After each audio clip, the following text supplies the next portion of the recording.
A very small percentage of smart people can project what the future holds and then invest wisely. Trust us and let us give you a proper vision for your future. The Gold Fest at Chigo is one investment that can never go wrong. Welcome to the Gold Fest at Chigo, located in a serene environment a few meters away from Serena Hotel Chigo along Entebbe Express Highway. Be a smart investor and find the joy of living in a beautiful home with a magical view of Lake Victoria, affordable recreation centers, well-planned apartments. Enjoy our luxury space for your relaxation in our fully furnished state-of-the-art, well-planned apartments.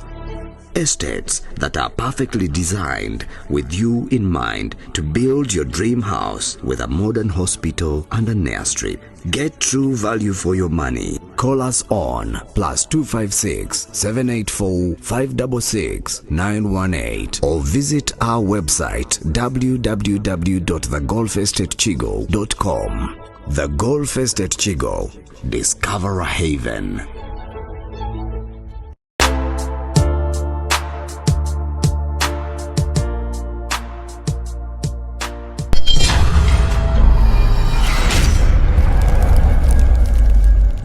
I have a degree in community psychology. Kadi goja kuddamu ebyo otandika. Ndako. Degree yo ne ya Chameleone ruwe. Otandise. Oyagala vegetable katogo. Emuwe vegetable katogo. Ono mula wasike. The man likes eating. The only good thing you have, you work out wali ku vipers. You are useless person. Miko tukulese kuwa interview na yeye yogere ebintu okubimaleyo. Ne wasike lwachi akutegerera. Dokwatirira. Gwana nyini ko. Dokwatirira. Nkubulira. Eba Miko okubye ekikalu ya rabbi. Yakufye wa kino mbadde sikiraba. Miko ali fresh sibo. Bana abasajja bakowe ekikalu. Sawo kana akasipi Chameleone kanzijidde mu America. Sebo. Ngate gwa badabuza ati degree yange ne ya Chameleone. Nebalo kumanya. Eriwe singa amanyi. Tunyonyola abantu. Tozize namu. Degree sizala obanange sizala nakulaba kutaddeko ekikufiira Chameleone kyabula. Chameleone ya graduate. International relations and diplomacy. Abakusinga. Akusinga. Kyenjagala ekyo okumanya. Abansinga ki? Tunyonyole yiye. What's do you have a degree? Don't discuss temwogera. Diploma tosobola kujyogerako kuddikasukuwulirako. One thing I know joina.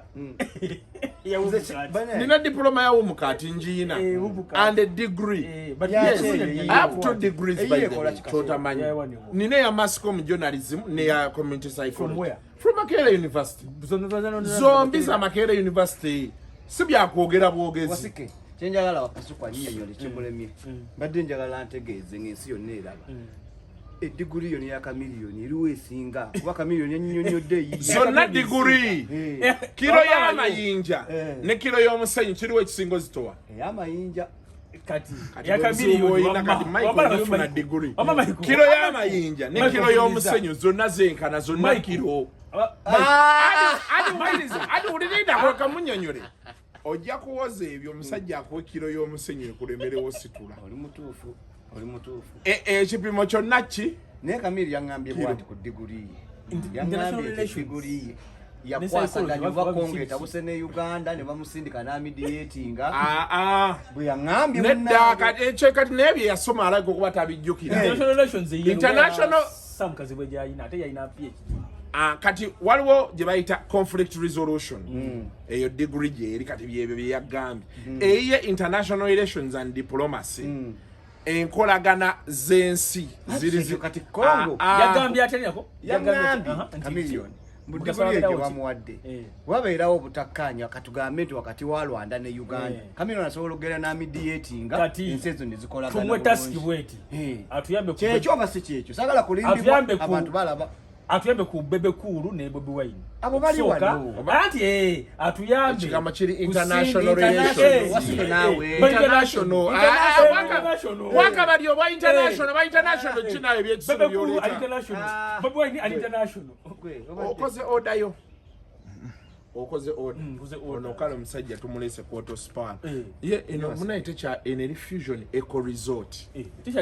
tekyali auto spa eco resort eri eco resort era n'enkyuka yakyuka ekifo kyakyukira ddala kati bamaliko babeera wano babushi bushi tava wano anti abo babushi era bonna bali ku luseke ene munyonyo yewasinga eno munyonyo kati yewasinga sente no zikate gwe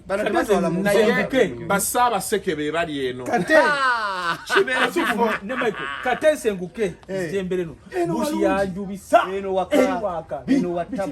abantu beno tebateeka sente mu bba zibeera waka gwe kikyate oyo musambi wa mupiira gwe mbadde kunyonyola kuki wafo yantugenda tutulewayo tusho omanyi ekizibu kyawasike ayasama tuli mu kamera ayasama tuulaawo keep eno profile obadde otusetingiddewa oyagala jibba mbeera awo kati kwale kwata obuzibu bumu nedda kwata okolesho Michael kulimba njagabira unge mpulira Michael walimba tobaako kyo Michael tuze kola sho wasikaze oba ataani amuyise yenna atulemeddeko pozi oli yagaa ntuula ku right ntuula ku left nina tuula ku right yeeno omanyi twafunye squeeze back naye squeeze back tuulaawo tulakkanaawo waddugalamuko aha naye ng'olunaku kati yambala kano kigenda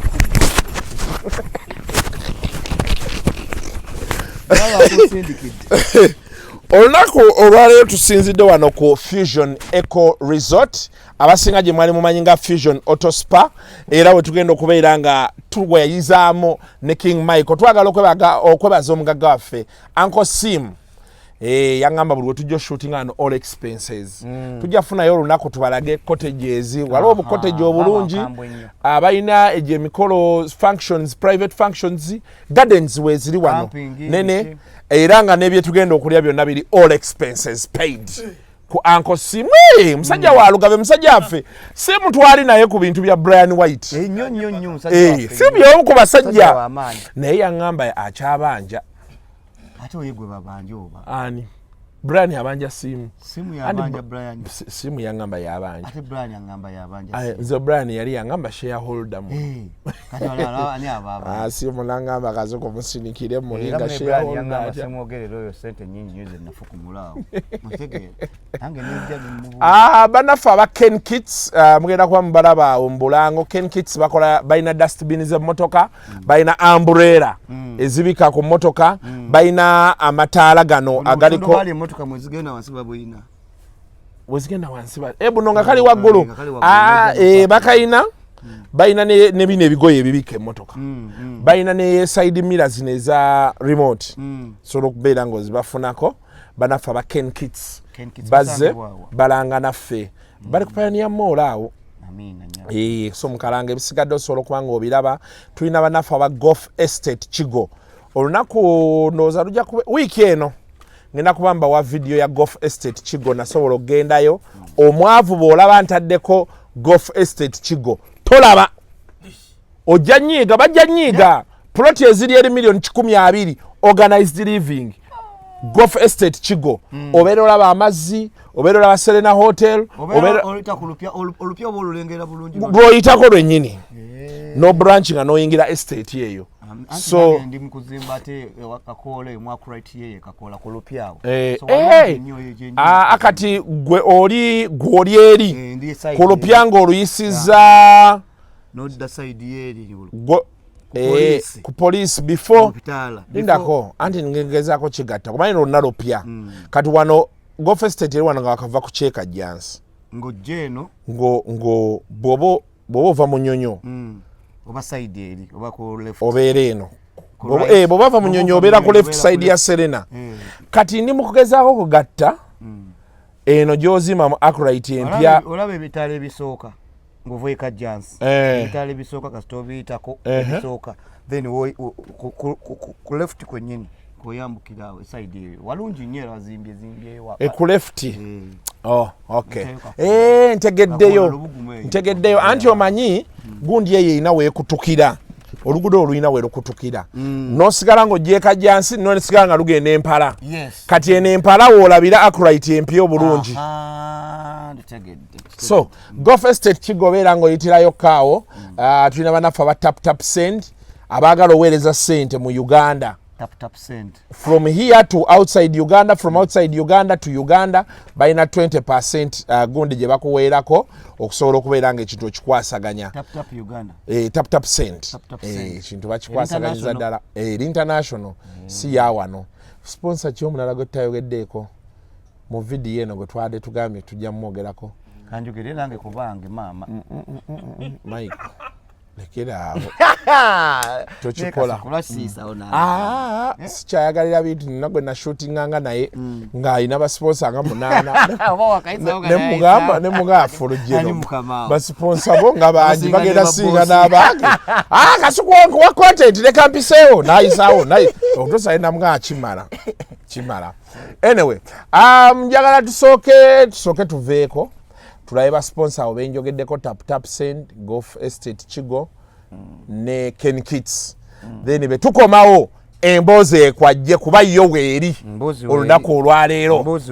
tovaawo Gonza musindika ya sente eri abagalwa abo mu nyaffe Uganda ng'okwisa enkola ya tap send enkola eno nnungi ate nga yeesigika kati genda mu simu yo odownloadinge app ya tap send TAP olwono naye weeyunge ku mpeereza ennungi mu kusindikira abagalwa abo kozesa promo code kasuku nga toyawuddeemu abali mu UK ojja kufuna pound 10 Europe ojja kufuna euros 10 USA ojja kufuna dollars 10 Canada ojja kufuna dollars 10 ate nga kino kisinzira mu simu obooli kati gwe abadde atawaanyizibwa mu kusindika ensimbi eri abagalwa abo okumanya ebisingaka okufuna app ya tap send ebifudde byangu nga tukusindikira abagalwa baffe ensimbi mu bwangu ddala. Introducing the ultimate car dustbin. Keep your vehicle clean and tidy with our compact and convenient solution. Our car dustbin easily attaches to any interior surface and provides a secure place to dispose of trash, wrappers, and debris. Say goodbye to clutter and hello to a fresh and organized ride.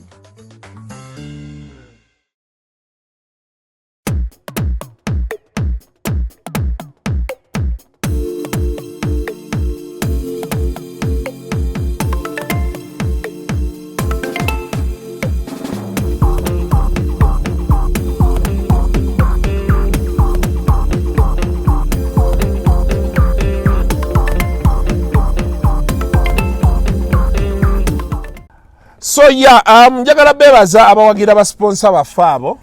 kuba kibeera kyetaagisa. Now tulina King Miko njagala tusooke tuliwindinge akafo kano kalinga kafo kaffe era kakyali kafo kaffe nze sikyajjawo nnyo ku Eco Resort wano twatuulanga wali ne Brianwhite bane Jenkins tava wano Jenkins abeerawo wano abeerawo nnyo nnyo be bali baleese ne jam session jam session yakubirangawo awo tubadde tusoose waliye yakubiranga yabaaki jam session ate ebintu bigenda bikyukakyuka nga bomanyi bakyusaamu kino wekitakola nga bateekawo ebintu bikkiriza ne bigaana naye jam session yo nagiraba yaras bisali teyaliko transport teyaliko mafuta abayimbi bonna ne badduka nange mwe naddukira nali manyi kya autospa nga autospa yeino bawaayo ku transport ate kati fe tulabawo ras bisali nolabawo ne Jenkins toyinza kulumba semwogerere mu mpa amafuta banaye musajja wange Brian omuwulizaako Brian muwulizaako nasembayo okwogerako naye mabegako myezi ng'ebiri mabegaawo ng'awuza ayagala komawo naye nga enteekateeka nga omanyi kusinziira ku kiri kye yali ategesewa kololo bakyongerayo bwongezi Uncle Bula alekeraawo musajja wange era akyali musajja wange naye Uncle Bula bw'abajja ajje kuba abasajja twabalindisa tuwazaawo tulina lisiti z'abantu betwagala ovuma ne buli kiseera ojja tojja Uncle Bula tuuka ate njagala gendako Dubai eyo ndowooza omwezi ogujja njagala munoonyaako kuba sente azine Dubai naye simanyi wakitabbuka wano Dubai tatambula nga bw'omumanyi era omuntu wa indoors Dubai sobola okugenda Dubai n'okomawo kasuku nga tolabye ebbuula tekisoboka pozi nga nvudde wano nga simugambye naye benva wano nga mugambye abaana bagenda mu bibaala eyo ne bamulinda ne bakola batya bano bonna abayimbi abagenda okuyimba yeyo ne babuuza gyali ng'alabikako naye ate nga ye abadde amanyi kigenda mu maaso so tukutumidde kanko Brian tukulinze okomewo ensasa geddemu ekola eki kwajje ekyalinga wano so weyagambira wizo tavanga ku podium tetwali wano twali wano bintu byata nga ne kalanchi kajja naye anko simu yani tuwaddeyo ku nkalu buli muntu omuwayo abiri sente nga yatambula wano sente yatambula bannange sente yatambula naye ng'eriko wano niwe yali ku mugamba anko simu tuweeyo ko nga atajja kukulaakulanya kifo kya ng'alina kyongerayo leero laba kikulaakulanya bulungi so naye saba anko simu ekifo yakikyusa kyate kinene Pose Brianwhite yaliwo before lockdown yaliwo before lockdown sajja ne bamulwanisa naye abasajja banayisi bangu kasuku abasajja bamulwanisa abasajja balwanyisa abatalina naye kati olwayina olaba balwanisa ggwe olaba batwalisa atalina nze atalina naye Miko obuzibu bwava ku ki nalaba olombe sadeni okolimidde federation oze leka naye Miko kuba gwegwe naso anyway lwakubeera wagaana okumbuulira okubuuza ku ngoomi ya saha ne gondi ne kenzo noŋŋamba nze saaliwo ate ng'eyaŋŋamba gwe buuza Miko nenkukubira nga mmanyi nti ojja kulumpa nga bwe lwali eŋŋumi yanyooka kati kanjikunyumize sanga Samuel nali sola jikunyumiza nga omanyize investigation saagala kwogera kintu nga sinaba kimalayo bulungi naye nge emboozi saaliwo naye nga banyumiza nga yakanyooka bweti kuba bimanyi ebyokulwana balowooza kubalwanyiraga naye ayinza ottaasa luno olutalo bagenda okukubira ku bajje no nga nabaali balina gye bali kati oli yankubira essimu naŋŋamba ekibadde wano ekikondi kinyoose wakati wa saha nani ne kenzo kitegeera neŋŋamba ekikondi ate nga nakirabirawo nga kijja kunyuuka kubanga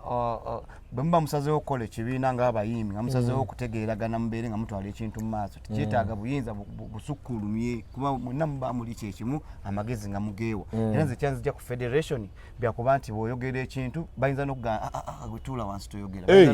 kati ebintu ebityo ng'ate muyimbi munno yakola ki atogamba ekyo kingalaba ye byaleeta byebituufu mwe bimuleeta si bituufu awo tubadde tusobola kukwatagana kitegeera so kati eŋŋumi eyo yalina era okunyooka era omaliriza nga osaha avuddeyo ali bibye oli n'asigalayo eri naye nga olina okuba ne bayimbi banno naddala abaludde mu kintu ba shareholders ne bakubuulira ekigenda mu maaso naye bagamba saha mutereke bamulinda bulinzi mu kkoona batya mbu omusajja yamutereka kenzo gatereka waaki ebyaffe biggwera awo ebyo byaggwa anizo oli yali annyumiza yanga nti omusajja yagamba waaki answamye buswami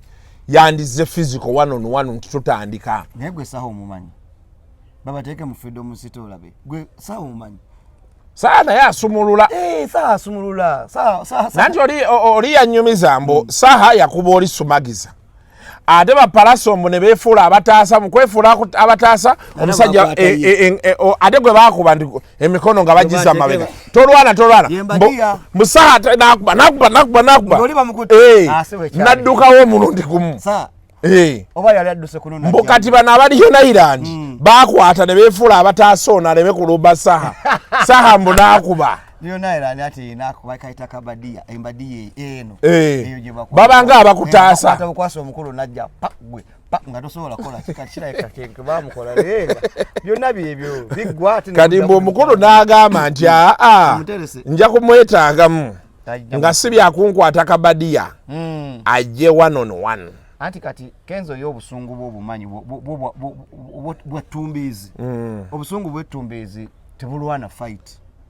era walaba we yakugwira wali okusuula mu ntebe okitegeera bwali byatumbiizi kupakukaawo kugwa sijja bayitenwa naye sa omuntu agenda olwana yeetegeka ayitaba na busungu bungi okitegeera yasobola okukuba n'akutta naye omuntu otumbiizi asobola n'okukuba ekikono ne kitakwata n'agwa eri ne yeevulungula nga teryamukoonyeeko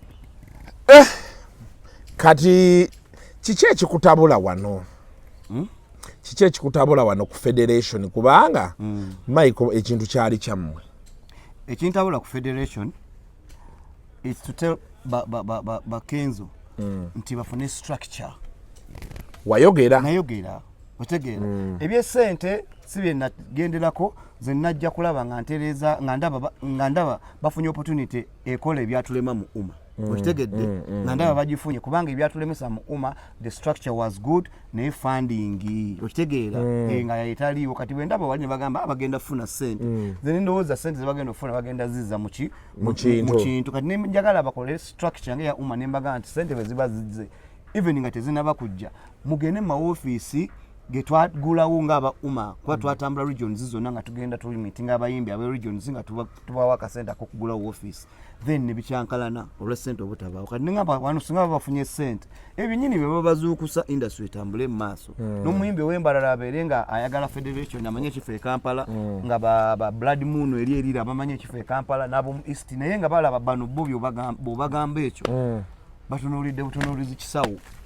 nga tebabitegeera sente zijja kuggweramu ebyo naye bino ebintu Miko bye wayogera nti bw'olanga ekivvulu kyo federation yeekuzizika kino kyali kituufu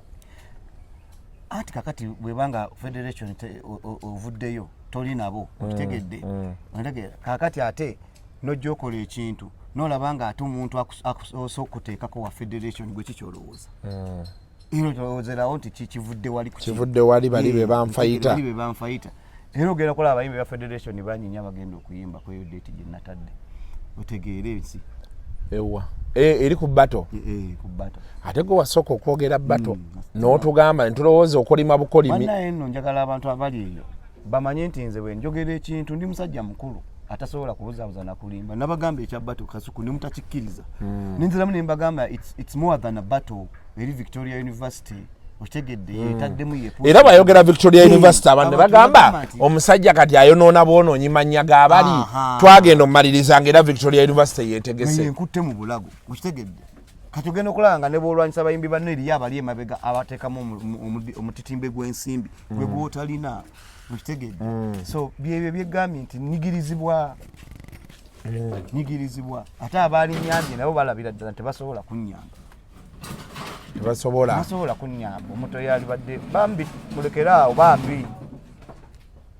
okitegeera so kati n'olabira ddala nga bodde eno ono president wa umma bodde eno no vice president wa federation kati ng'ate wabula bannayi come to think of it ono president wa umma sindi oli vice wa federation kati gwe baakolese bulesaawo mu bbanga naye nga ndi muyimbi naye nga kyeŋŋamba abantu baleke abantu okuteeka sente mu bayimbi okwekuba n'okweruma otegedde nga gwe twerumaaluma wano naye nga temumanyi nti eriyo akiri emabega yali bw'ati anyumirwa abayimbi beeruma ne bakole batya so bw'obirowoozaamu byonna noga numbe sindi ne sindi yankola ki numbe egundi ogenda okulaba nga ate bo bali under contract nga balina okukola ekyo kyabasasuza so nobirowoozaamu noga omusajja muganga njagaza ki muganga tasobola kubanga alina kyakwagaza oli vice chancellor bayinza okuba bafuna bufunyi deeti yaabwe ku olwo ne bagamba kabakolaawo batya musajja gwe na meeting obulungi naye lwamiti wankola bubi musajja gwe lwamiti yeyandeetera ebyo byonna ate batya lwamiti si yaleeta muganga okumugjawa lwamiti yampita nze natuulako ne muganga netwogera vice chancellor netwogerera ddala neŋŋenayo ne ku ofiisi ye wano ku Victoria University okitegedde naye munnaye ne basalawo okukola ebyabwe ebigenda mu maaso lwamiti ye yali bulooka n'akuyita mbu bakugambye jangu otuule n'abasajja kumba ndeetera mwana kasuku ebintu bino bonna ogenda okutunulamu nga bakwano bo ogenda okuddamu okitegeera okulaba nga oli mukwano gwange ono mukwano gwange naye teera bwe kijja ku kya ssente nga balaba gwe tolina kufuna Mkitegedde, which is not good bannaye. Fena tulina obuvunaanyizibwa buli omu alina obuvunaanyizibwa mu nsawo ye mu ngeri ye nga bw'ayimiridde. Nanga akasente kange kakubulire kasuku akasente kakwesondo kimanyi what it takes okuteeka cricket over. Okitegeera ne weewola wano ne weewola wali kati cricket over wali wagisasula okitegeera naye nawa mutima ssente ndowooza olaba ebintu ebitambula ambukingire cricket over because manager wange yali agenze South Africa okitegeera mutima n'agenda n'adraftinga biki n'andeetera nga ndaga mbu kiri fine. Imagine last year 2022 okitegeera nga sinawa nakola Cubano mugenda kujja ku Cubano okudigida ng'olwedde nawasasu wali watugamba nanga nga sobola kulanga bintu bitaliyo kati ate bandaga ebbaluwa bagindaga gwa 7 nti ate bagiwandika mu gwa 2 kati nga gongo ekyo kyonna emyezi nze nanga nkola ntya ndi postinga ku billboards biki byonna kola bitungenze Masaka mbukinze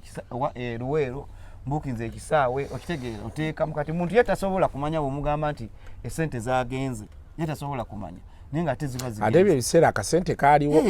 kuba awo ojjukira ekyali kitambula awo ndi postinga ku buli kimu nenteekamu ne ku mabanya neneewolawola okimanyi naye Michael wali serious ng'osazeewo osibye lo kangende nkola ebyafaayo ku cricket oval abantu balindese ne balaba kubanga abantu bagamba kigenda kusala tokisobola mwalindese bannaye ne mutanyima chance at least ne kinsaale nsi yonna ng'eraba ne twogera ebigambo byetwogera naye era olabye bazze bakine gravity yasooka okunkubira date ajagala Swangs Avenue mutima najja mbu Swangs ekola ki eyagala date tejjukira nga Swangs Avenue eyanteekako omujamaika Chris Martin ku kya Freedom City kati ate we yajja wano mutima nangamba Swangs eyagala date ninga bannange otegeera so kakati ogenda okulaba nga ebintu byonna balindese n'ofaafagana n'ekintu kyo nina abantu bange Kasuku kituufu nina abantu bange naye omuntu mumuwa chance ne mumuleka okitegedde nze nagenda ososoleyo cricket oval nga nkimanyi ngisobola era nga nkimanyi abantu bange njagala bajjaawo tunyumirwe nga bwe twanyumira kubanga era 15 birthday yange nga bwe twali September wali nga njagala kukola ekyo naye akapale ke wakubaawo kyali kitegeeza ki ku Cubana akapale kaali kategeeza mu kati nsumuludde ntandise endongo tewanyumirwa banyumirwa abamusi nga tuli ku on the house yewe nayo omugagage musiya ali atya abakyala baagala kimu musiya ojjukira ono musiya amusesa nnyo twali mu sawuna najja ojjukira alina kkubira n'otusanga musiya akutumiddeko nnyo musiya yampa ku ssente era sina kibi kye mwogerako nti teyampa omuntu okwata omutwalo gwa $1 n'agukuwa okuba oluyimba ze miliyoni 3 mwezi 35 tosobola kuzigaana tosobola ate nga oluyimba olwedde lutwala miliyoni nga 5-6 okitegedde so eyo neba business omusiya namukolera ekituni ekyo nampa kiyampa ate ng'era asigala mpa ate be bamu kubawadde baŋŋamba cricket oval tukola ki bwetuli naye Michael ng'olina ebisima bya ssente enkuba ye ey'oluseke omanyi Michael toggwibwako bagagga toggwibwako bagagga naye sire balinga babo Michael abasajja nga bakuweera ddala ennusu kubanga nange mbaagala ate nabo banjagala obeera oli awo n'owulira waliwo omusudaani eyazaamunoonya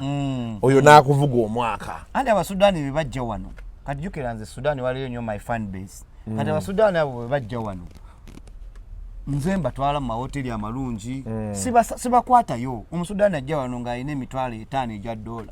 owulira nga ziri mu kasawo tayagala ateeka mu banka azze kukola bintu byagende n'ateekaawo n'akola ebirala naye ogenda okulaba byakunyumiza nti bamubba okitegedde kati agenda olaba Miko nga gwalina okwesiga Asudaani mbanoonyeza amayumba muno munyonyo ne bagagula komishoni wange ne mufuna Abasudaani ne mbatwalayo ku island gye nagula ne mbaguza amataka okitegedde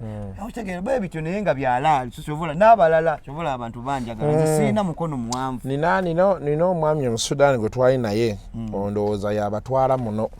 nanga problem gye bakyalina n'Abannayuganda kubba era bagamba bo they would rather they deal with Kenyans Eritreans bani abo but Ugandans you are thieves those people are not happy with you need to check yourselves naddala Abannayuganda yali atunyumiza omusajja yamuguza ennyumba aba ali awo wayiseewo eb'emyaka 2 yagala banka eranga ennyumba nti ate egitunda okitegeera bwekudduka speed ayogedde ne banka biki naddamu n'agisasula buto ate yo banka yali eyagala obima ekyapa nga yakisingayo naye nga yamubba looya olimba obiyise byakusaaga nabo mulimu obutaala buli bwaka tomanyi nti balooya bavuga nnyo zibenzi ezo biki naye nga nze siisa bubi bantu kintu n'okikwasa abantu bawuma lukatongolo balaba lukatongolo UK Mall yakoze ne US Mall ewali ekyanja kati mweyagala olweyagala abantu kweyagala kyekizimbe kyaffe niwe kiba kikyammwe naye nga mwakayakana tulaba ffe wano kabalagala we twayakayakana awo nno ngoma yanti luvuddeyo njagala kutwala omwami wa Bunga Bet akuwa omulimu kuba nali natwalayo jajja Ichuli Isma namuwa omulimu neno ebyagwawo wabira byagwawo kati njala kutwalayo sebo abere sponsor waffe wano wano Bunga Bet kuba ndi ambassador zentuteyo Gravity zentuteyo Sendi ne Bunga Business Gravity yavaayo kati se loka contract yagwa kubanga nalabye Ababet ye mu sponsor twalayo Mariachi twalayo VJ Junior ukitegera kati sebo nawe njagala kutwalayo tukole sente no problem naye agabe nene sha natwalayo jajja Ichuli ne olwamujjamu olwafulumayo bwati mu office nampa ekibaasa nali manya mpadde muterekera ko nangamba nedde ezo zizo kaliro fiti yampa nene sawa Ichuli nejindeeterawo wa bosi mutoto najimpa nanga esawa nene bajimpereza naye yabaserebu era mulabira wano jajja Ichuli buli lwojambala njagala nyene sawa kitegedde so yali alanga ekivulu kyaffe era singa yaliwo sinoloza na bano tebaali tuyingiridde kyeyandi bakoze ne Katonda bwati munna ekyokukola tewaba Katonda baba batyo basazeewo bwe biba naye nga rest in peace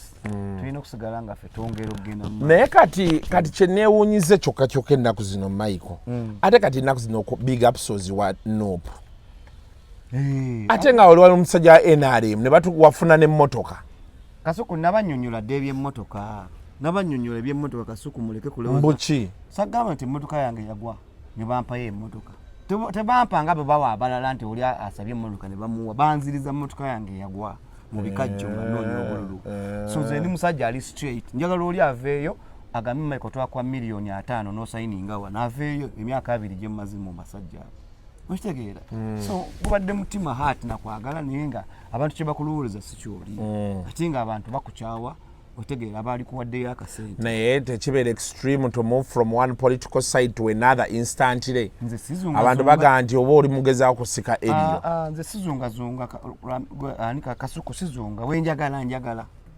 Mkitegedde kale ate sigamba mbu ngenze mu Nuupu mbunoonya Bobi Wine mbu bino abantu bebagaa ngenze mu Nuupu noonya Bobi Wine mbu oni oluvimbo mukole mutya nze nasazeewo kuba ku side ya muntu anyigirizibwa kinasazeewo kati omuntu ali ku side y'abantu anyigirizibwa bamulabira mu bikolwa era bye bagenda okulaba si butaala sigambo kisigambo olwokuba kwegaago togenda kudda ku bino nino nnoonya Bobi twekubye ebifaananyi tolina kyomwagaza yajja kulaba bulabi bikolwa byenkola n'abantu abaliyo bategeere nti kati Michael yadda ku side y'omuntu anyigirizibwa so siri mu butaala bwa kunoonya Bobi kuba mukwano gwange anytime sobola okugenda amagendo bagana kunzigulira mukolo sisobola naye kati si kintwalayo nina kukola bukozi bintu biraga nti omuntu wawansi anyigirizibwa osikiriza omusajja era ekibozi kye watojobeza aloba okutooka ntooka yakugamba atya sooka oli akayimba okakuba okasampolinge Bobi akagondi akanoonyeza mwana mwate ne mukitaminga mu bulala sabo omuntu okuyimba amala kulya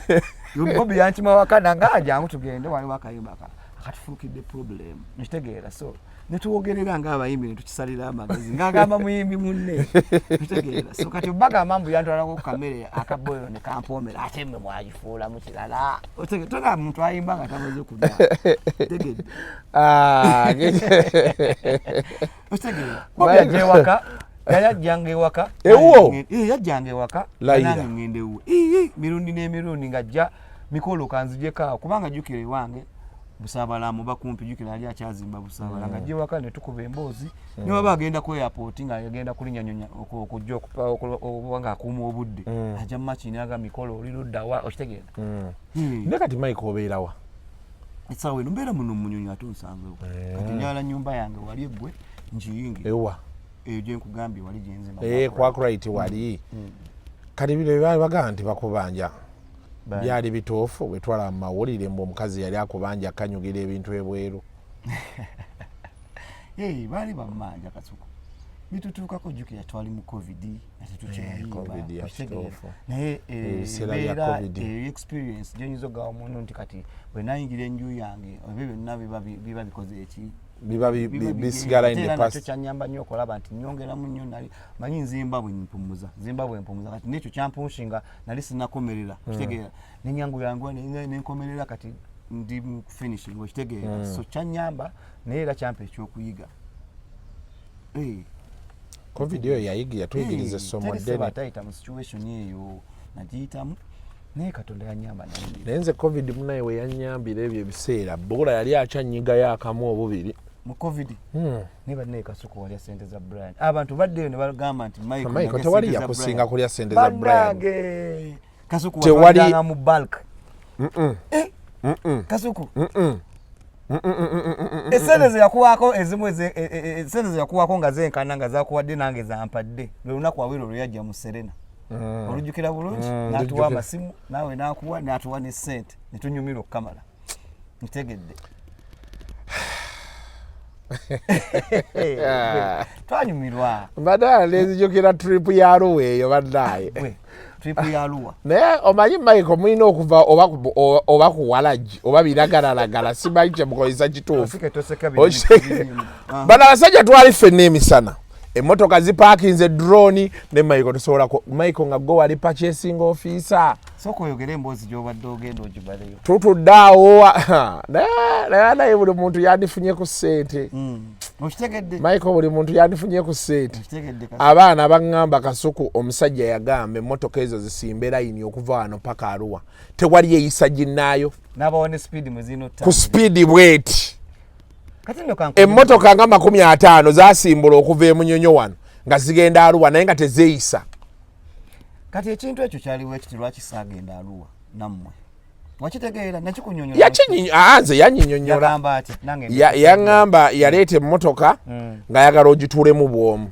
gwe ngowooza nina otuulamu ne Silver kyali wange tugende nga tunyumya n'agamba ine emmotoka nagireese ndowooza yali tayagala Silver ndowooza otegedde kati gwe ng'ogamba sobola tuula mu mmotoka bw'omu nga sira gwe nnyumya naye Munyonyo paka Arua gw'olumanyi naye manye emboozi gye tunyumya ne Silver ne bwe tuba tugenda Sudan nga ndi ne Silver tusobola okugenda naye Kasuku muntu nagamba togenda tuula ne Wasike gwe nga Wasike ali mu yemabega eri eyakutaano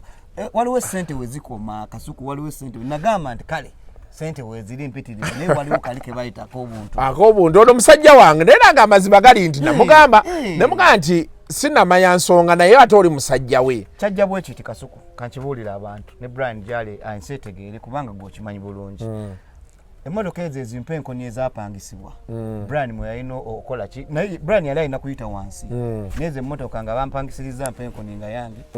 naawe ndowooza n'abalala batuula mu drone abasambi b'emipiira abaaki kati ne ngamba Brian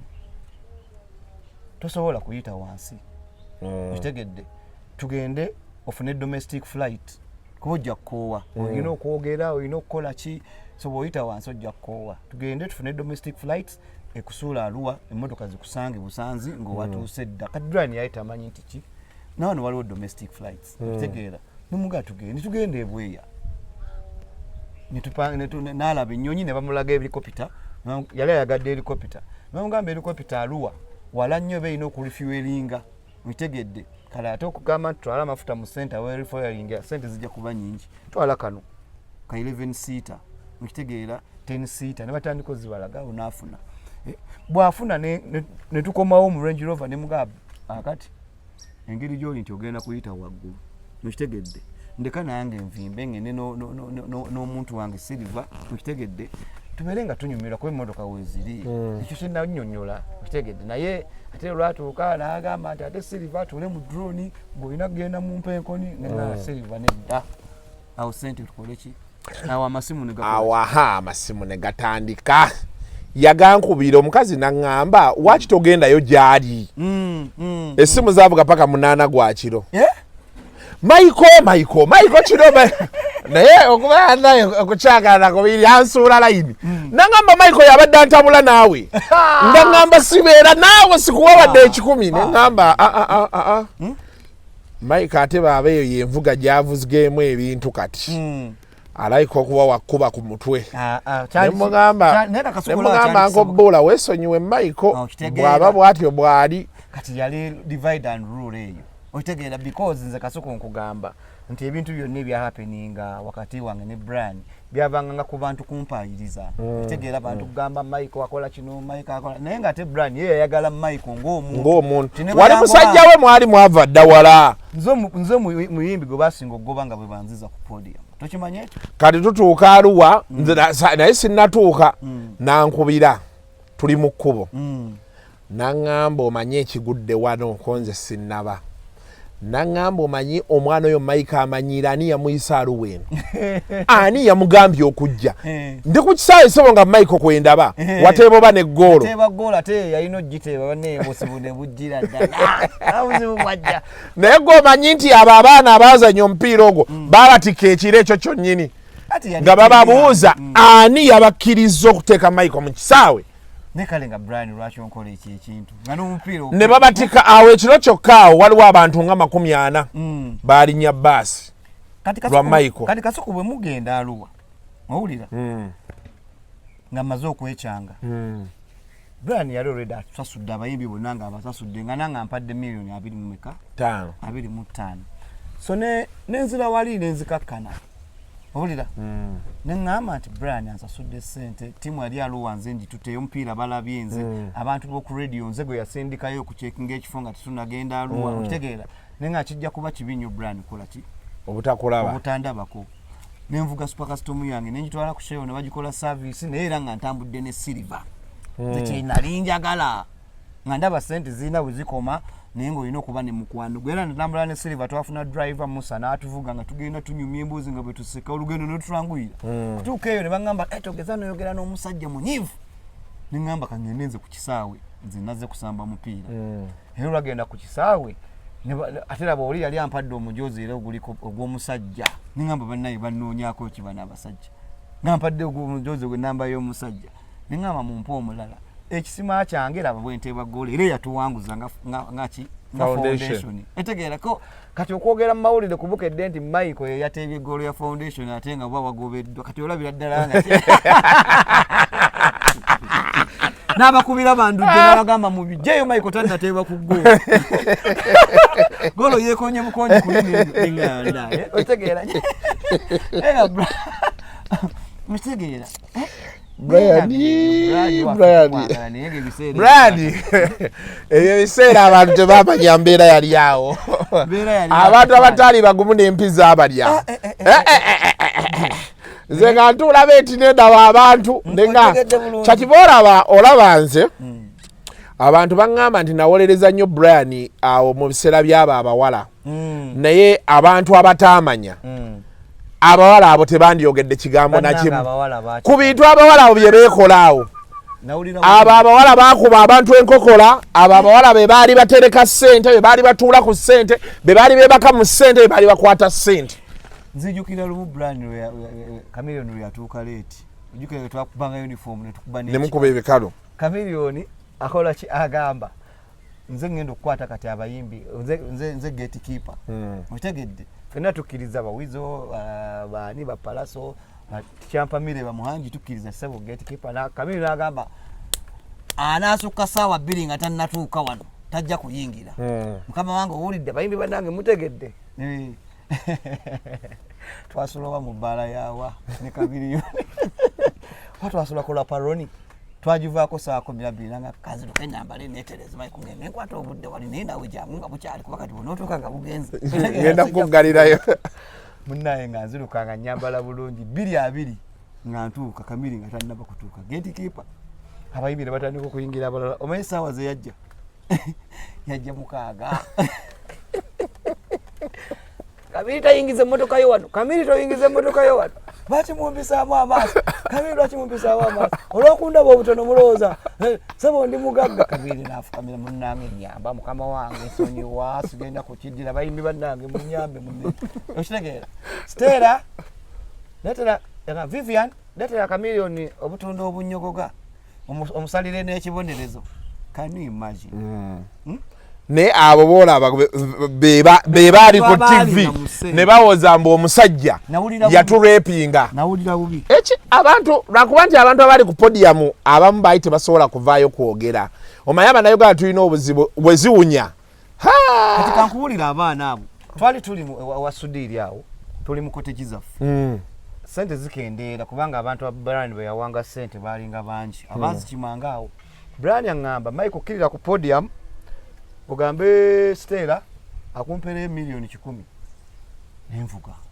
otegeera budde kiro sawa nga 8-9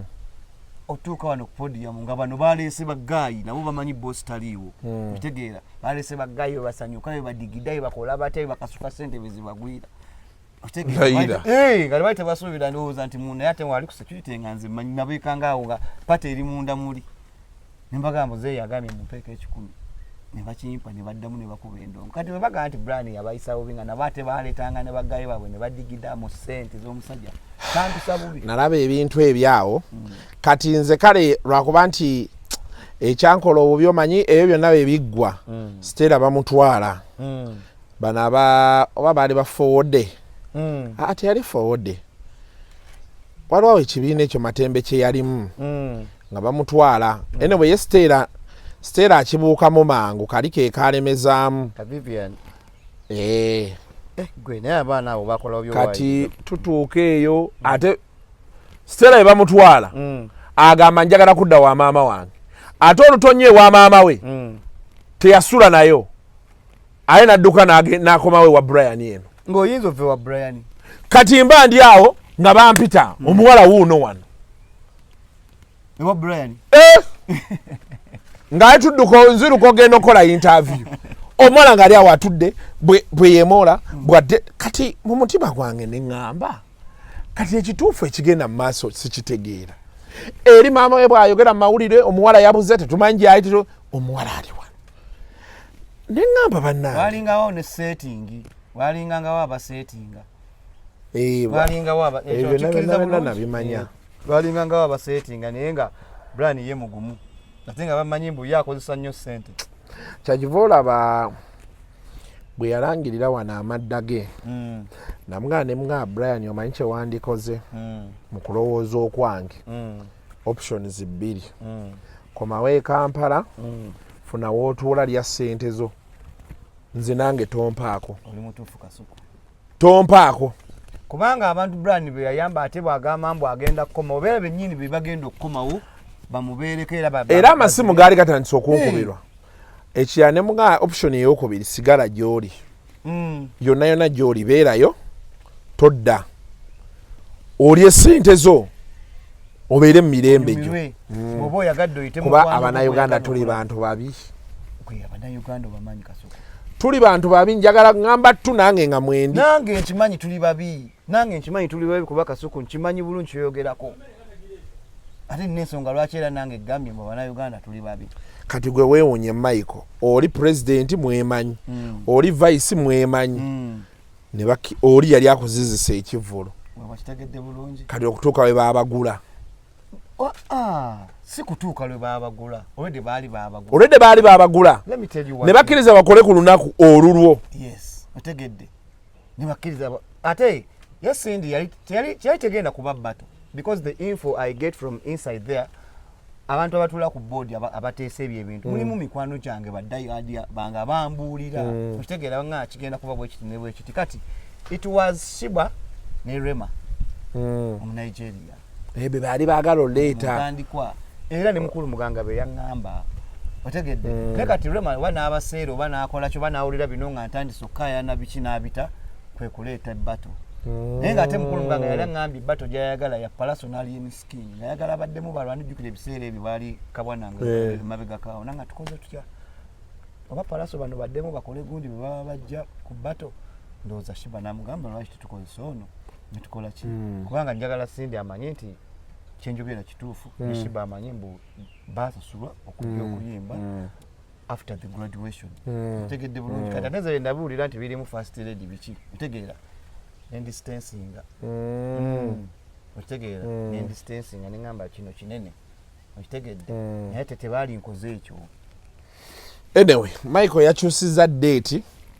agenda kukolanga 17 ejja kuba Sunday ku Lido Beach naye Lido Beach abantu bakyagendayo anti munnange wewaka wotandikira bakyagendayo kubanga nze mbadde engero ntera okuyitaayitayo Sundays nga balaba bagendayo kakati ate n'ekirala nze bwe wabanga wali wewaka n'abantu bange abawagizi bange nga bamanyi mbu endongo yange nagitandikira ku Lido era bajja kujja tugenda kulya byennyanja kati ebyennyanja abantu beeruweero bajja kunsonyiwa nga bwomanyi show wagijeyo kuba kati nali nanze nti Lugogo Cricket Oval 15 16 Luweero 17 Lido Beach ne kati nga bwomanyi nti show ekidetermining okukola extras show ya main show ya main wegan biba bigotanye baba balinze osoko okube wano kati kansooka Lido kuba Lido yange nziremu ntandike buto ekinaddako naye nga mpisiddwa bubi nti si abadde arrangement yange nokuba nti sente zigenzeemu nnyingi zensuubiramu zigenda kukola zigenda kudda anyway 17 September tugenda kubeera ku Lido Beach Entebbe era ngenda bakubaka live akalungi ogenda kuba live nine Spice Diana nine King Saha nine Chameleone okitegeera Gravity Omutujju okitegeera n'abalala abanajjo okunyuma omusajja waffe wano kiri kiti abangambye ekintu kyafukamiramu kino wali we twakolera last time wali ku Cuban yalokoka Patrick kati bali muteekawo kyaki ebyaddala kati ebintu byawo ku Cuban omugagga yabiguze ne boga nti mbeera nnyo n'abagagga era yayisenze kati olaba wano ng'ovudde ku Nomads awalinga Starbucks waliwo obugumira wantu opposite kwekyo ekyolezo Starbucks Cuban we bagita bintu byonna omugagga yabiguze biyampise nanga jangu nyambeko Miko kati Starbucks ekomawo tugenda kufuna erinnya ddala naye nga byonna nga bwolaba byabadde mu Cuban beyabiguze n'abiteeka era ngendawo ne supervising nga kino kibeere wano kino kibeere wagenda kunywa nayogera ne Patrick n'angamba abo balimba sirokokangako era ekifo sobola kitunda naye nawe yalina okitunda omanye bano abawano okukasa baali bayitiridde nti ka pressure nti kaali kava ku kasa abakasa nga tebaagala noise nga tebaagala kerere naye bangambye ate bangambye Sudiru ye yagaziyeewaawo ndaba wagazi bana naye nekikomera bakitaddeko be bati wagazi bakoze munyonyo paka kukigene mulungu bangambye Sudiru ayagala gattaawo ddala bwati nga bukula round about ye munyonyo waliwo na Sudiru wona kwera tractor ziri mu grading kati ziri mu kusenda bona bakirire ate jukira waliwo emikolo egigenda okubaawo abaja government kati gigenda kuba munyonyo wano kwe kugaziwa kuno kati naye kati Musinguzi ntegedde kye yaliko kuba bangamba nanyini awo tataawo yali tataawo kati Musinguzi n'afuna liizi ya myaka 10 kale kitegeeza Sudiru yagula liizi bw'aba ye yagula I don't know kuba bagamba tebatundawo tebakola ki bagana n'akayumba kakalimu tebakamenya naye bonna ndaba baabimenya byonna baabijjeewo bakola ebyabwe I don't know oba Musinguzi ate yagenda okudda wano ono mugagga mupya era Musinguzi ebyuma baabitutte omugagga yabiguze byonna kuva ku katebe muzindaalo kawunta n'erinnya n'ekipande kiriko Cuban nakyo bagenda kikyusa bukyusa biri awo ngenda kutwalawo olyewo ku kimere olyolezeewo ku mmotoka era tugenda okudda njagala tugenda kugulawo nga October banga mwenda naye yabadde omugagga ngamba tugulewo ne mga kijja kusinga ate kati pate ziddaawo ejjukira competition Nomad wano gundi okitegeera Sire Farmer tukwagala okomewo wano ojje tukwasaganya ekintu kya wano tulabe bwe kinaatambula Ojez Motel Platinum Wellness and Spa tusooka nga ali ku Platinum tusale busazi bwetu tudde wano awo naawe wogamba Bigayi yatuulangawo naye Bigayi mugumu okubibwako ekintu afa Bigayi yali anjokyezaayo Bigayi musajja wange awo waliwo awe mwafunira ssente nnyingi awo ebyo ebiseera okwe tewafuna waliwo NRM we yamuwa ssente nansanga mu Rostan Rhyme yali anzitiddeyo cupa ku cupa ng'alina akasawo ke yatambulanga nako ng'ojjukira ebyo ebiseera bye ebyawo kasawo Bigayi nga bw'omugwamu awo n'agenda okuddamu omusanga lumu era awo ng'ali ngenda mu kaliro nangamba muganda wange sikyalina bulungi ssente naye kankwokyeyo ekyebiri neŋŋamba embeera gyerimu si nnungi kansika ekyebiri ekyo naye nga sitera sika ssente ezo otandikira kuzikira olaba ku graduation omukulu yadde alina kyakoze ne mugaa sijja zisika ezo ssente zeeyongereyo yadde ayise wano ne mugamba ndabye ebbando yongera oteke wano ssente njagala ssente nangamba mwana kasuku ate oli wambwa nnyo kale kwata nanyongeramu naye nga Chameleone yindi akyasinza okugaba ssente ye bannaye omusajja teyatwala mu lufula ku saa 7 ogw'ekiro okulya emmere ebaayo wefuna obudde tugirumba ku makya ey'olufula nga tuva mu gavana nkugambye nti ku saamu nalya ku lufula emmere saa 7 ogw'eki tetwalya saa 7 Roni olimba era olwavaawo ku Torino twasooka kulya mmere mu lufula ne tulyoka tugenda mu mezonwa abadde kyono sikyaddayo kulumwa njala mu sita enjala beekuluma ekiro saawa 7 genda ku lufula nze nali simanyi nti mu lufula emmere ebeerayo essaawa ezo ewooma bamusirya bonna we balya abagagga bange bonna we balya oluva mu gavana osala busala naye mbadde simanyi nti ey'ekiro ebeera yaŋŋamba tukkirirawo tulye nga tukkirira lufula era yanyinyonnyola ati ye emisana tasobola tutuulawo kananga kange era naffe emisana tusobola kgenda mumanyi ekiro tubeera so active of abayimbi naye emisana oyinamu kali nkitegeera naye nga Chameleone congratulations webale kuba misomo kugiteeka wali yagambye nti abayimbi tulina okuddayo ne tusoma nnyo ekintu ekyo kirungi ndabye ne Wiza agamba nti ki sigala ku kya Chameleone waliwo tuba tuddukira Kasuku ndabye Wiza agamba agenda kuddayo toyagala ayambala ekikofiira anyumyamu Wiza omusajja wange naye tunyumyamu kwolwo nno nali naye ne Teta olimba naye baba Teta alabika bulungi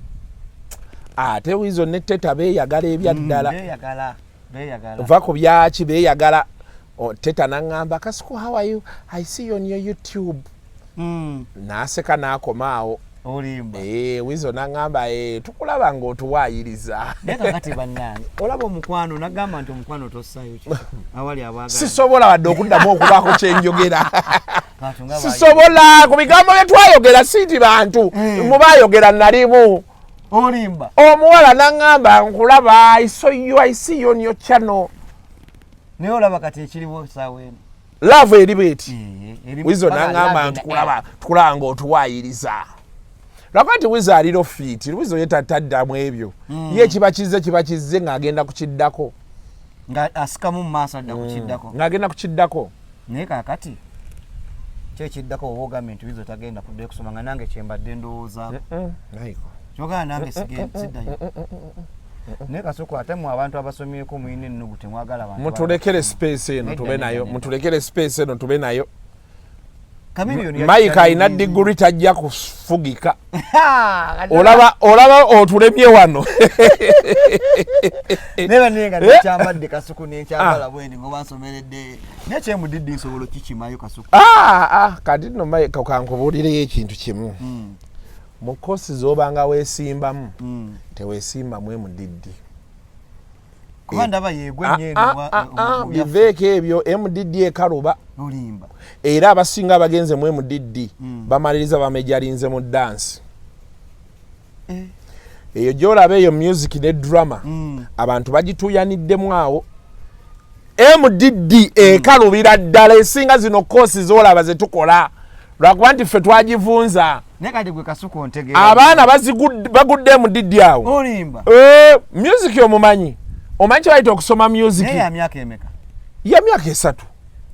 bali 3 ena kati 3 ate Kasuku mmazeemu amanyi abantu bosinga boolaba bamejalinze mu dansi kuba kati engeri gye natandise ne principal wa dansi muyamejalinga yekka ku diploma ye gyalina ye Makerere yamejalinga mu dansi olimba kuba kati engeri gwe bw'osanga nga amejalinze mu music oba mu drama muleke udda wali batini abasinga zina kuba ddyo lyanguwa mukko eyo MDD sebo tobeerangaawo n'olowooza bino ffe bye tubeeramu ebyekisiru noga nti njagenda nkola MDD ojja kusoma MDD emyaka 8 ogireke wekka kuba mbadde ndowooza Kasuku tengeri gye natandisa n'okuactinga kuba kati actinga mu Fun Factory Hannington yampita nenzanya mu Poppy then mama Alima nampita babire ne Nakato namu twazanyira mu biraba ku Palm Magic kuloko kati nze nga ndowooza tiwogattako n'omuziki nti kati singa ngattamuko ku kitabo ekitonotono ate nnyinza okuba omukambwe ennyo mu acting kyogaa sigendayo nsigale ku bino byenkola anti biri si byagondi si byakuzannya theory theory gw'osooka bw'omala omukwata obulungi ne bagamba mututeere mu practical wali awo abantu we bagwira anti omusajja akusimba sorofa gyeva gyekwata ne gyeraga awo amaziga we gasinga ova ne bakugamba nti King Miko muko luyimba lwo si kyo lututeere mu sorofa ng'olina duveno ati otuuta mu kibira ne baga nti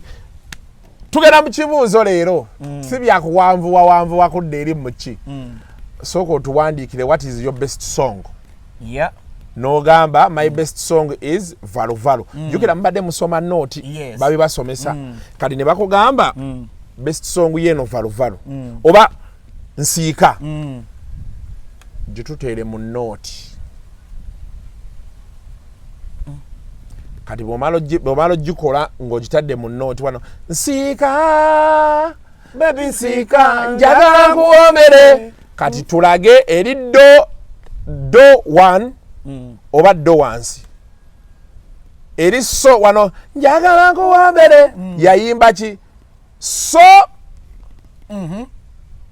eya waggulu play obekka anti kyomanyi do remi fa sol lati do eyo yegundi yaabwe kati waliwo do eyambuka eriko ka 1 waggulu waliyo ne do eriko ka 1 aka wansi kati olina otubuulira nti Miko bayimba nsiika bebi nsiika njagala nkuwoomere yayimbye eki yayimbye do eya wansi kati awo wokka n'okubawo nooti ezo n'oziraga ku lupapula awo nyini kati bw'omala ogiteeka ku lupapula nga bwezze bweti aye ne bagamba kati gitukubire ku instrument wali naye kati bw'omala ogikuba ku instrument oba ku piano kati ne baleeta Miko naawe kyokubye neweweka Max nti bannaye awo naguddewo kansiremu kyakibola abasinga bagenda mu mazina amazina tegakyuka federation einaku plans esobola okutwala abaana ne basoma music tebasobola kati oyo musiraamu yagamba nti embadde mpulidde nga embizi pizza niwe omwana waki abeera muyala buli kiseera lya byonna ogende ffe byonna biri ogende n'ebyokunywa binywa ogende tujja kusangayo gwe federation tesobola kugamba nti bano abayimbi anti abayimbi baffe nkugambye naawe Miko wennyini basobola okukwasa oluyimba lw'olukola ekyo n'oleeta birala nate kati nze ngeri gyenjagala mu music kasuku kati nze mba ndowooza kati mweyo MDD nga bwogambye abantu basemba bali mu dance nze ndowooza amansi sobola concentrating ennyo ku music eno sobola kubaako kenzijayo bw'oba ali dedicated nga n'obwongo bwo bukola anti ekisinga obonyabonya abantu kichwa mu kirasi ya music tebawandiika nnyo muba mu nooti akati sobola ate kati bobanga togenze mwe MDD eyo bikinoga nti kati kanfuneyo omusomesa wange ngali specialized in music tagenda ku bya dance tagenda bya drama mulete ansomese anyongere ku kyennina kisoboka ekyo kisoboka naye osologera n'okolayo diploma kubango badde n'ofuna basic knowledge basic knowledge ya myaka emeka ya myaka 2 kubanga kasuka obadde okozewo ennyo okugamba mbu sitawaana ng'ate ekintu ekyo kyalikola ki kati olaba naffe eno gye tuli mu psychology bino byetusookerwako ebisookerwako ebya bulijjo bye tulimu bw'ogenda ku masters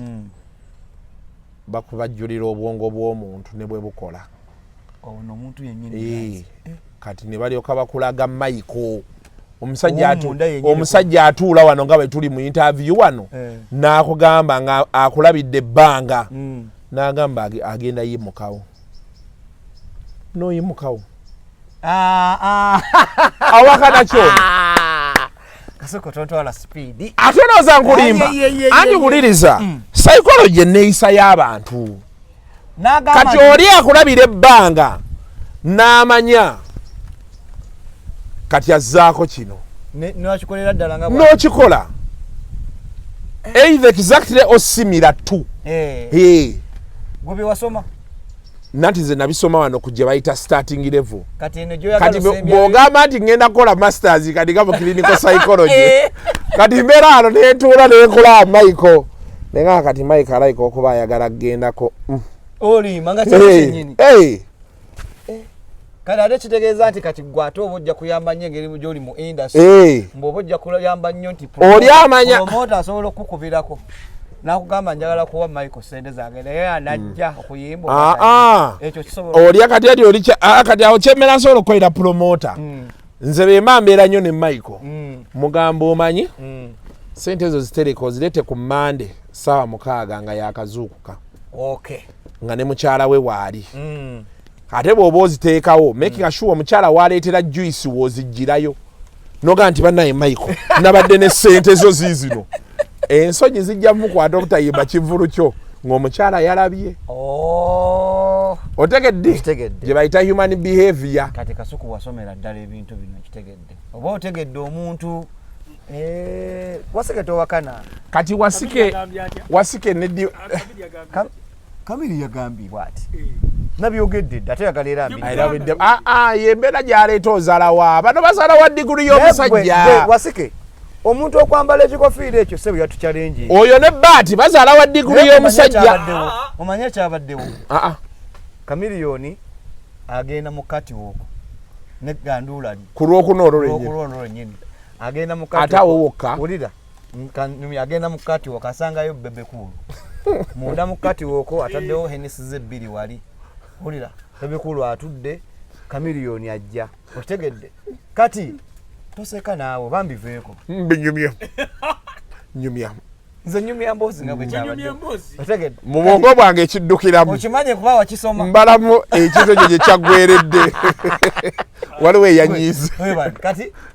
bebekulu mbu Chameleone we yayise wennyini ng'ayambadde amagandula ge otegeera kati bebekulu yabadde expecting oba Chameleone okujja omugambako nti waayi okitegedde oba bebekulu okubuuza Chameleone bwe yamuyiseeko obuyisi nadda eri otegedde bwe yazze eri buli muntu naddawo n'alowooza oba nze mba ŋŋendayo okitegedde so Chameleone ate yamaliza agenze ku stage ng'ayimbye tabuuziza ku bebekulu afulumya agenze otegeera kiraga kyekyo nti ofunye diguli okitegedde oli muyimbi munno omumanyi yamuyiseeko awo kye yabadde agezaako tegeeza nkimanyi kiki ate alina diguli tanyumya naye era yangambye bwati Chameleone kwani nabimugambye Chameleone ndi straight naye era olwamumiitize ne mugamba gwe sebo ne bakutikkira enkofiira n'osanga big size n'omuyitako buyisi otegedde nga wano bulijjo mu katikati ku ntebe ye kwotuula ne munywa Hennessy n'agamba Miko yabadde time yange okitegedde bebekulu yadde alina okujja wendi ankongratulating naye si kuba nti yatemba owinye n'enkofiira yange atemba owingira bebekulu okitegeera kale naye agenda afuna enkofiira naye wanneeyo muntu alabika eyo enkofiira namusanga naye mukuudi ku Torino nemugamba waayi naŋŋamba Kasuku awo naboogera nti nkisusiza baleete diguli zaabwe n'ava naye awo n'agenda mu mmezo n'agenda mu kati woko ne diguli ye mukati woko eggulo yabadde wa Sam Mukasa yali yaŋŋamba naŋŋamba kuba Saamu yatugamba ku lwokuna nti atuyise ku kyemisana naŋŋamba newa Saamu egenda goloza Saamu alina diguli olimba nagiraba gite wannabbanja tegeera yagambye nakyagitambuza newa Jeno egendayo ne leero tuli ku TI era egenda graduation party n'enkofiira yaffe kati essaawa eno kyakibona Miko ino okufunanga nnene egandula kuba ddyo ligaziwe essaawa eno onoosembera wali kawisi alina gwe yasanga owa masters nawoga eyiyo nga tefaanana yange nawoga eti yange ya masters naye kati nayo njagifuna tofaayo kati asobola Kasuku katugambe wafuna enkofiira ye osobola okwongerako n'ofuna endala ate eri ebeera degree waliwo degree osobola degree esooka n'okola ey'okubiri n'okola masters n'ova ku masters n'okola PhD ne bakuyita Dr. Miko kati bino ebya Dr. Chameleone tannatuukawo olimba akyali ku bya AKA naye bw'asoma masters n'agimala n'agenda n'akola PhD mu myaka 2, 3 oba 5 PhD abagimaze. Naye what do you think kati nga gwe alowooza ku muntu nakyo ekiddako? What do you think of Chameleone getting this egundi eyo? Degree kati olowooza plan ze ekinga ovudde mu by'okuyimba wano? Nze ndowooza connection Chameleone z'ayina mu gavumenti kati. Ayina okuba nga atandise otunuulira exit oba comfort zone. Era teweewuunya Chameleone n'abeerako ambassador era bwe yaŋŋambye oba n'afuuka MP. Yaŋŋambye nti Mike omuve ku ebyo njagala kati bwa ambassador. Kati eyo gye yafunye ajja kufuna posting gavumenti emukanyugenga mu America agende ku embassy ya Uganda mu America ng'ali eyo. Nga si ambassador naye asobola okubeera oba under secretary oba something like that. Nga kisobola okunyanguyira nga nze nga mugambi request njagala kujjako Michigan. Butereevu nti ateekako butereevu. Embassy beekuwandiikira ebbaluwa nti oyo tumumanyi embassy yegenda okukola ku buli kimu. Waliwo gyayita diplomatic note. Diplomatic note bw'oba nayo tosimba layini. Wogenda walala n'ogiteekayo ne bakugamba komawo enkyo kime passport yo. Naye lwaki bapromota ba America tebantwala mu America? Wakyantandika kuyimba yensi gye togenda nko mu America. Ensi zonna endala nzigenze. Waliwo omusajja ategese ekikadde. Muwonge mu America kubanga sirowooza nti muko ayinza obutakola mu America kwata nyimbidde ebbanga ne Chameleone ye yaŋŋambye era yagenda okumaliza nga yantute Minneapolis. Naye nga siwulira bayimbi bayimba Minneapolis. Bayimbayo. So kati njagala abapromota bategeere nti sebo njagala nange okugendako mu America okuyimba. Abamegadi bali eyo Jajja Seeka, Champion Marvin munkolere ku mpapula nzigi. Champion Marvin kade ekisinga osumbuwa abantu abasinga kufuna bipapula. Kasita ofunayo promoter omu n'akufuniranga work permit nga gy'ojjirako oba n'ogenda n'osaba ku embassy ne bakuwa myaka gye 2 oba 3 ogenda kukuba ebivulu America okoowe. Ekisinga obamenya wano mu kusaba. Abamu tebaagala kumanya nti be bajja gavumenti ejja kukola beeti biki ebyo. Naye kasita lw'oligenda n'osaba njagala ngende mu America kuba states zonna nzimale. Tosobola. Ziri mmeka? States za America ziri oba 5 oba 5 kyokka bemmalayo emyezi gyange 3 ne Chameleone takubangako states 2. Waliyo abayimbi gye batagenda. My friend, America bagamba nnene nnyo. Waliwo ebifo by'otuukamu nga teri n'Abannayuganda mu America. Osobola okugenda Texas nga wali Abannayuganda 10 onoobayimbira ddi. Kuba kati waliwo Megadiyo gye yazimba ennyumba oba yazimba wa mu state gye yazimba eno gy'abadde gye yazimba ennyumba yeeyo abadde agindaga nga bwefaanana teriyo nnyo bantu okitegedde. Kati oba wabeera nti tebabeerayo nnyo Bannayuganda mu bitundu bwe biteeyo. N'abayimbi ba America bennyini nga tebakubayo bivulu abali mu America. Ng'Abamerica ba Chris Brown baani naye asobola okuga nti takubangako America yonna. Ninze kugenda mu America muvawala yaŋŋamba agenda kuntwala bane muvawala akiko kabwe kayisemba. Weekend etandika September bagenda Londa. Ne muvawala ayinza oyitamu. Bangamba muvawala ali ne bayinkambe nti bano ba Gilbert baani. Sebo munnaye abantu bamwagala. Era yaŋŋamba mu Miko nkolera yakalango ng'ogamba nti tulonde muvawala eka nkakolere wano nange mpiseewo. Bane mulonde muvawala.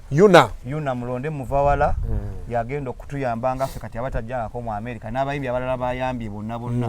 Bane muvawala bw'oyitanga mujjukira. Naye abayuna waki tebakuwangako invitation? I don't know. Naye nga njagala kati muvawala kayitemu. Muvawala ayitemu nange nzije mu America. Nange nvimbireko eyo ne Megadi ne baani n'abayimbi banna baluni ate kati gwe bw'ogenda mu America olina okutta emyezi nga 6 ng'oli America. Weebale nnyo. Bw'ova ewa Megadi omwezi kwatako ewa Mmese. Ne Mmese wange. Kwatako Ronnie Bantoni. Ronnie Bantoni akola is doing well. Bangamba embeera yatereera. Bali mu states za njawulo. Abasinga Abannayuganda abasinga bangamba bagenze beekutula ku Bannayuganda. Donzera bangamba ali oba LA oba ali Vegas. Tegeeza okugenda okulaba katugambe nti Megadi ali mu state ndala ne Donzera aba alina kulinnyawo nnyonyi oba olinnyawo kanyonyi. Kati olina okukwatagana n'abalina ssente saabeeyiiya kubanga era kino kyetaaga muntu ng'olina ssente ogenda kati nze be ngenda kati nze be mba wagenda mu America ntuukiranga wa Donizera oba wa Flavia oba mu bakazini bange Keiza anaatereera bulungi embeera ali waani kuba kati ali nedda sijja kubuulira ayi leka naawe abantu babuulire nedda ati gyali oli yaŋŋamba nti kati bibasumbuwamu Abannayuganda abamu balina olugambo kati bebatandika bw'oyogera ebyo bakuloopayo nti abava eri bonna batuukira ano yabakola ki yabakuŋŋaanya kubanga ammeera mulaba live ze zakola nga talina bakwegaziya bulungi kitegeera naye akyali mu ntebe namulaye nga tannafuna kisenge kye Keizi tereera munnaye Kawalya naye jjajawulo ekiriwo mu byonna Kawala ali Amerika embeera ndala bannange banenjala kujja mbayiseemu eggaali Kawalya ali Amerika byonna bigenda kwogerwa naye aliwa mu Amerika ddala nzije mbayiseemu yamaka wegunaggwerako ajja kuba newuwe ng'ekitwa akikutte kuba okukola yatandika ne Roger nalaba ne Roger ne bannaye abantu bangi bali mu Amerika abantu bagombye Amerika Canada ate Canada Orlando yali Canada ne Canada bangamba Orlando ali Canada Orlando ali Canada ni omulala bayimbi kyabali Canada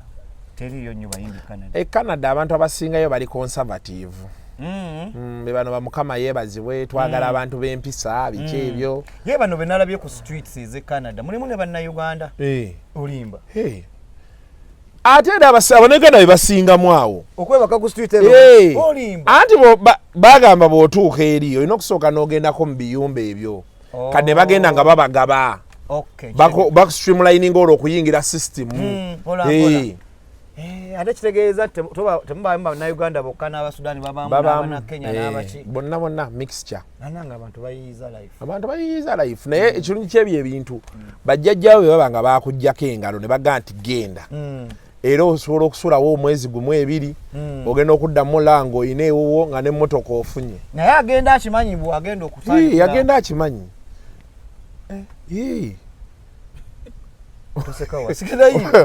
obadde olowooza mu kikugwako bugyawo ogenda okimanyi bakunnyonnyola olwakuba nti nawulira baga nti kati abantu bagenze beeyongera ate ndowooza gavumenti ebadde teri prepared naye nga babawa care homes shelters ng'olina woosula walungi biki abamu babateeka ne muziwooteeri ng'olina ekisima kyo anti kati waliwo abajja nga balina legitimate reasons nga wava eno ng'osabye asylum babisiyaga abo baani nziruka political persecution bakuwa ne hoteli nga Serena noba nga weebako oli onywa nga we bakuprocessinga n'enyaniriza bayanjawulo kati webanga olimba anti kati obeerayo eyo mu eyo time nga webanoonyereza oba kituufu be bazuula nti byoyogera bikyamu era bakugamba okay now we are going on to the next step mu mmotoka ogenda olaba welcome to international airport olokomawo waka olokomawo ogasimbagane olopoloti yange gyentunzi gwaba amanyi olokomawo gasimbagane ne bewagamba nti Uganda ensimbi nnyo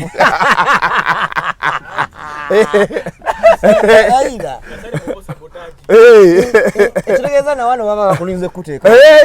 baba bakulinze alakwa bano tebabikola tebakulinda kukola ebyo era bakuleka noddayo olimba basobola kusanga eyo ng'onywa omusajja najja n'agamba waaye kulikayo Canada otegedde ti Uganda esinga Bulaaya ate bakunoonyerezaako nebaweka shuwa nti bupuloti bonna wabutunda leka n'okuleka mwana wa maama ng'oli bwoti oyagala nakudduka bbiri nakugamba nga Quantaspan twakola be Canada seba noga nti tukola tutya nga babitegeera n'oswala wenna n'oswala wenna ebyokugirayo ento bikikusiba sikibwa nti bakyabikola abasajja mmwe bali wano bakuleka n'oyinaayina naye nga bakusekerera babeerawo nga buli weweekyusa osobola n'okubeera eka ne bakongona ndowooza bakusongamu n'omumwa nga tobalwa ne bagera oyo kati kikawola Kawalya n'akola ensobi n'agaa mbwadda ayinza n'ofiira e Kampala ebigambo byebayiza omwogerako olwedde ebigambo amawulire bye boogera obimanyi Kawala jini gyayambadde ye Kampala teyafuna ngoye empya teyakola Black kyamukola anti kyenkunyonnyola Black yamugamba ne saluuni neekolemu kati gwe teeberezaamu ng'asazeewo n'agaa nti adda wano zezo depression zowulira naye kati wadda wano ayinza obutasokera na mu kibuga n'asooka agenda agwako kaveruwera nayo bakufuna ku birayivu ebyajja ebifaananyi omwana kuba ekifaananyi n'agamba katolaba medi baalinga olusi babeera undercover oba oli awo omwana nga kasuku medi sento nga ali mitiyana wano weyadda wuuyo mukuwadde gwa n'amanya gwe twogereko Ronald Mayinja kubanga twogereko Ronald Mayinja yaliwa ali Bungereza naye yagenda undi yaŋŋambye kakalamu yaŋŋambye ne kaye baakola appointment naye balina okukola interview ku lunaku lwa appointment ate yalabika n'abagamba musirikire muli erinnyo n'olugambo lwammwe mwagala interview munjagazaako yaki naye era seba abaana tebajja kubulayo abamu sporting bagambe nti kiki kati ndowooza kati abalina mu sport nga be baffe nga tugenzeeyo naye abali ku kyeyeeri bategeera embeera Mayinja gy'abeera agenda oyitamu ne bamuwaka respect yako ate Bungereza bo bakyali conservative bakyalimu obuntu bulamu kati abakuba America Canada singa twategeera dda ne gy'abeera bali abaana banyiivu nnyo ate naye Bungereza society ya Bungereza ekyali conservative kyakivola abamanyi gy'abeera bamanyiyo naye bamulekera emirembe gye omusajja yajja abeera n'abaana be talina buzibu talina kyatukoze famire yagenda omukazi yafuna omulimu kati omulimu gwe yafuna nga gwetagisa famire yonna okukola ki okugenda tukusabira kisima kyokka na mirembe ate Ronald Mayinja ffe tuliwo kwogera tugenda kwogera tuwogere gwe kola ekikyo zijjukira bwe twagendera onyonya akaloleyo mu Busoga ne Ronald Mayinja n'ateekako ogundi wiidi yali abadde kiye banna gwe abantu bafuula ebintu ate kino ne bakizza eno naye nga ekyaliwo ekyatutwala eyo twali tugenze mbaana ba ghetto kuba sensitizinga kubagamba mbwe njagambi okitegedde temuddamu kufuuwa okitegedde kati naye nga tulina obbalagako naye kati abantu bakikola ki bakitamingamu kirala nagambe njagateeka kuba ennyo era kamana nekewaka essaawa nga 2 nga tekazuuka mubeere bulungi bwe bayi